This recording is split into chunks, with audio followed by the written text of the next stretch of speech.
Beb, baskom Beb. Ada yang komentar nih dari Rahmat Agung Widodo. Pakai emot sedih dia. Wahai seniman kehidupan, Muhibinmu sedang terpuruk sebab mencintai kekasihmu. Cilah. Gimana tuh Beb? Yang bermain-main dengan cinta, ayo kita sama-sama katakan selamat datang derita.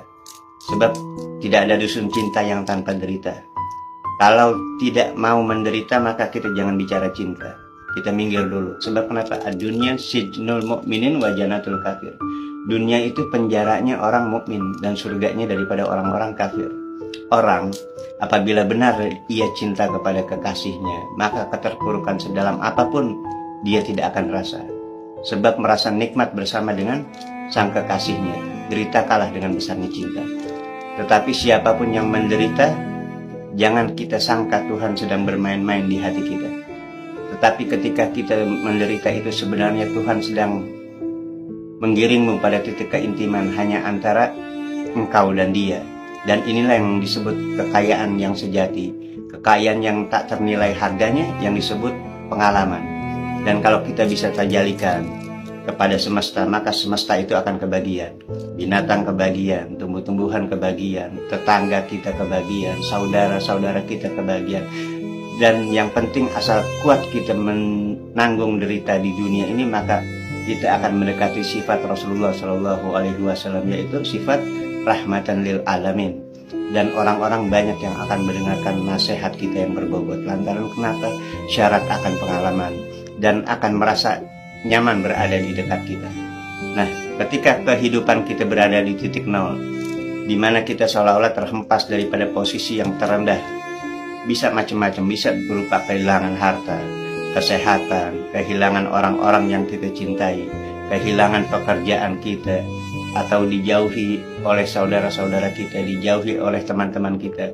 Itu sebenarnya adalah hakikat daripada awal dari proses kebangkitan spiritual kita. Maksudnya Allah ingin menciptakan kondisi jiwa kita ini yang baru. Dan kebangkitan spiritual ini biasanya jiwa kita sedang merasakan perang batin di hati kita. Antara melawan ego, nafsu, sifat keakuan dalam diri kita. Di hati kita ini benar-benar bergejolak. Dan kemudian dia sadar. Dan mulai ia itu lebih banyak menyendiri. Atau mengasingkan diri. Uzlah. Bertafakur atas dirinya. Bertafakur atas keadaan dirinya. Atas hakikat hidup ini. Dan alam akalnya ini mengembara, mengambil tiap-tiap benang merah dari kejadian yang ada. Oh, ternyata saya terpuruk begini. Ternyata Allah menginginkan saya seperti ini. Dan akhirnya dia bisa tersenyum kecil atas sesuatu yang ia alami. Oh, begini cara bermainnya Allah.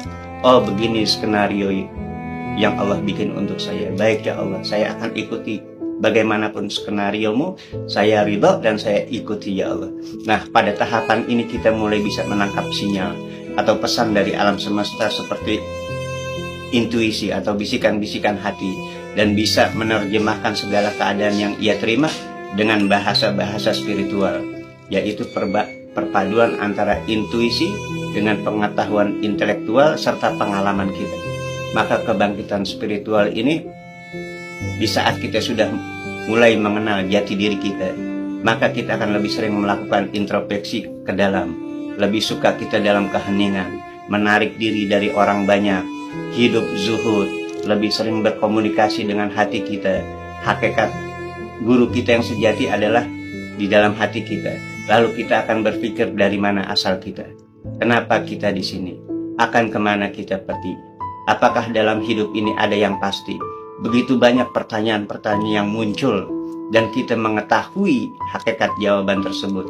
Nah, pada tahapan spiritual ini jiwa-jiwa kita sudah tercerahkan, benar-benar mengenal diri kita sendiri, mengenal Tuhan kita yang menciptakan kita.